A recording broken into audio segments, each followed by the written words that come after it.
Amahoro y'Imana abane nawe inshuti y'umusaraba, ndagushimiye kubwa umwami wacu Yesu Kristo yagutoranije kugira ngo ube wo kwizerwa muri kino gihe kandi uhinduke umwana w'Imana mu gihe nk'iki ngiki. Bene data inshuti z'umusaraba, hari igihe ubana n'abantu, abo bantu mubanye bakaba bameze nk'aya mashami y'ibi biti yakokotse bakakujomba, ariko ndagira ngo nkubwire ko nubwo bimeze bityo ntukabona abantu, ahubwo jya ubona umwanzi Satani urwanya abantu b'Imana.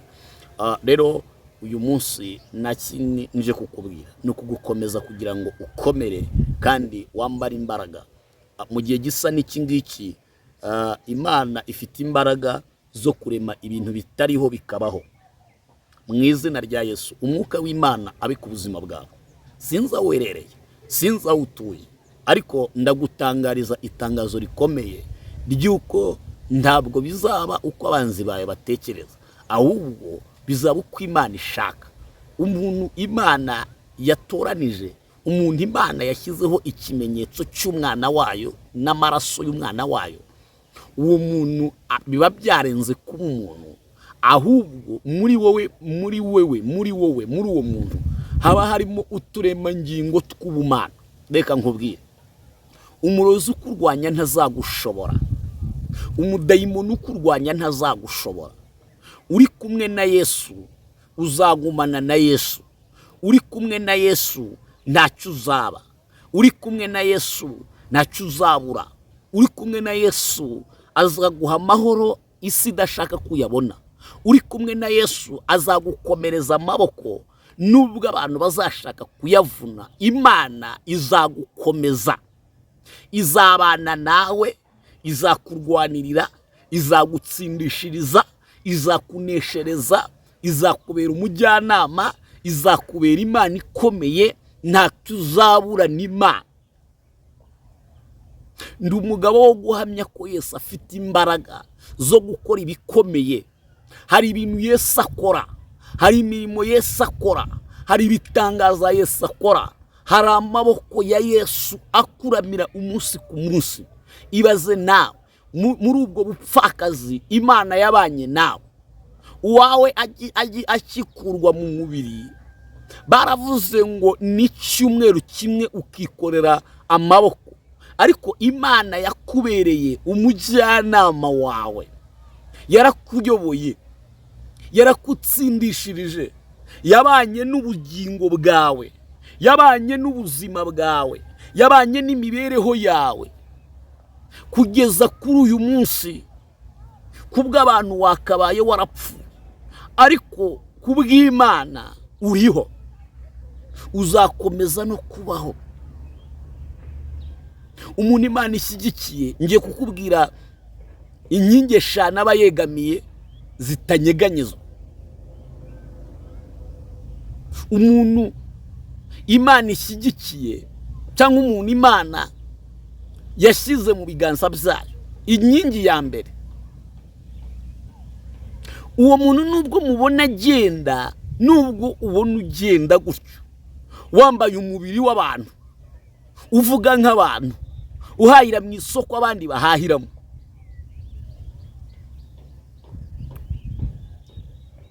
utuye muri karitsiye zisanzwe z'abantu n'abandi nyine, harimo abasinzi, harimo indaya zibyuka nimugoroba zijya mu tubari, harimo n'abakora ibikorwa biteye isoni. Yewe iyo karitsiye urimo ishaka wituyemo n'abatinganyi, ariko uyu muntu Imana yafashe inkingi ya mbere ikomeye,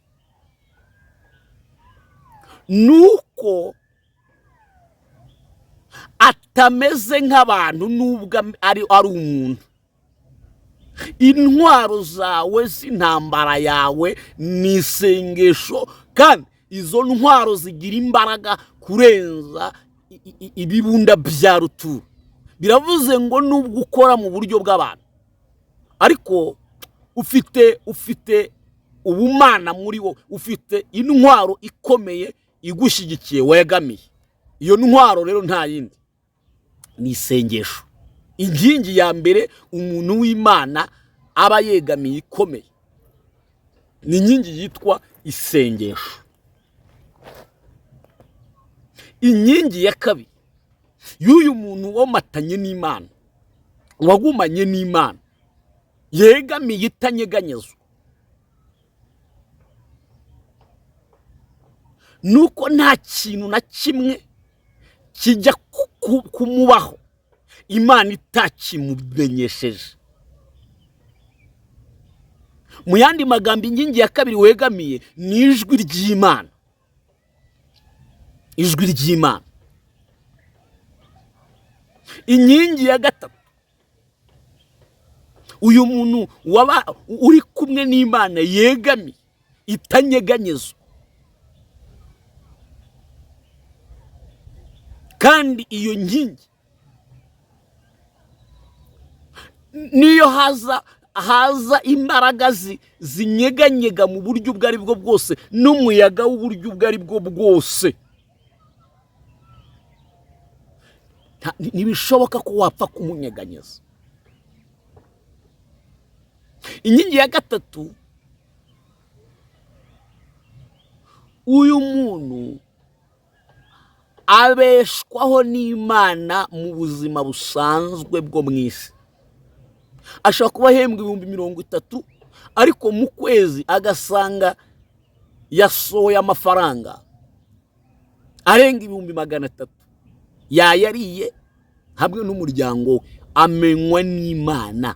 Iyo n'indi nkingi twegamiye. Agaburirwa n'Imana mu buryo wowe utamenya. Minerivare z'abantu ukabona zirishyuwe, Imana iramumenya, iramufinansa.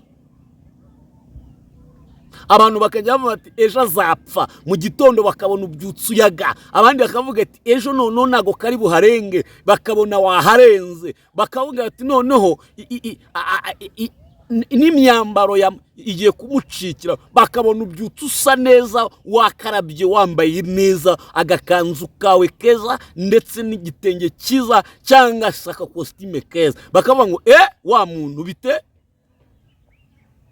uyu muntu aratungurana. Umuntu w'Imana, umuntu Imana ifite mu kiganza cyayo ataratungurana. Indi nkingi ya kane yegamiye itanyeganyezwa. Uyu muntu Imana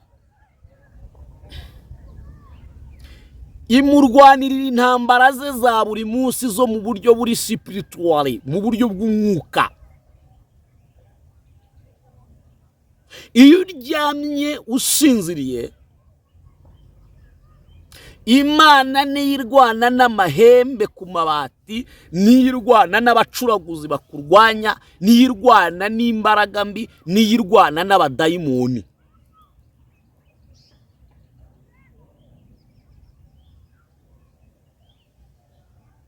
Mu gitondo ukabyuka babiteza, ariko Imana yabiteguye. Imana iramurwanirira. Iyi ni inkingi ya kane ubu muntu yegamiye. Yegamiye kurwanirirwa n'Imana. Haleluya. Ntiwumva se ko ntacyo uzaba? Ntiwumva se ko nubwo abantu bazaterana, Imana atari izabibateranije kandi izabatatanyiriza mu nzira zirindwi? Ntiwumva ko se nubwo bagambiriye kuguhitana, Imana igambiriye kukurokora? Ntiwumva se ko nubwo ubona byari bikuvuyanze, mu ijuru hari Imana icangura ibyicanze? Ntiwumva se ko Imana iri kumwe nawe? Inkingi ya gatanu uyu muntu yegamiye ni inkingi y'ubwenge.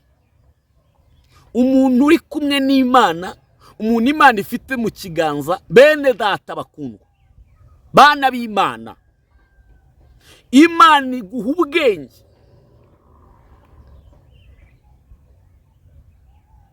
Imana imuha ubwenge budasanzwe.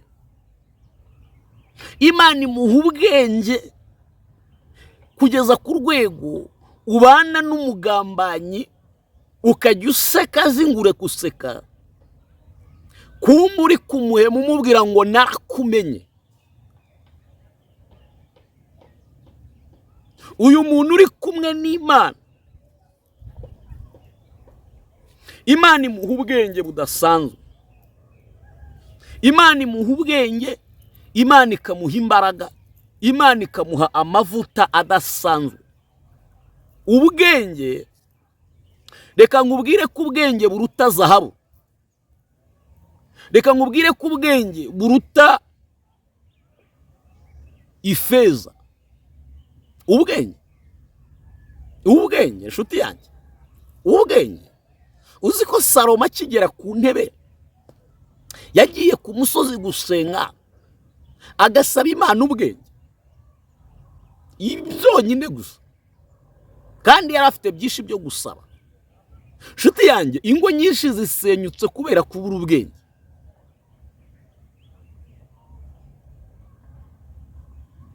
Abantu benshi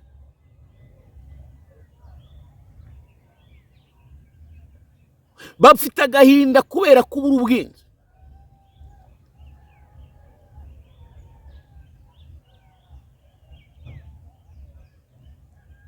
Kandi uyu muntu uri kumwe n'Imana, ubwenge ahabwa ni ubwenge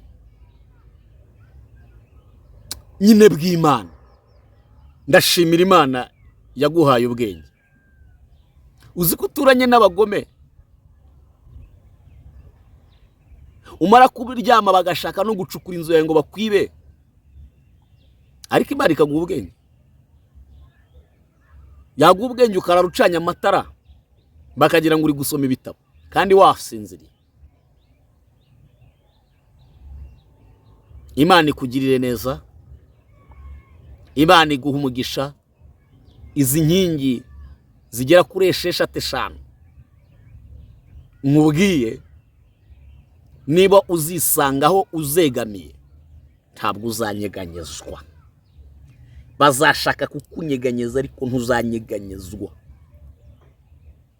Bibiliya iravuga ngo abiringiye Uwiteka bameze nk'umusozi wa Siyoni utabashaka kunyeganyeza, ngo ahubwo uhora uhamye iteka ryose. Ngo nk'uko imisozi igose Yerusalemu, ngo niko Uwiteka agosa abantu be. Imana iguha umugisha kugeza ubwo utangara. Shalom, Imana ibagirire neza. Amen.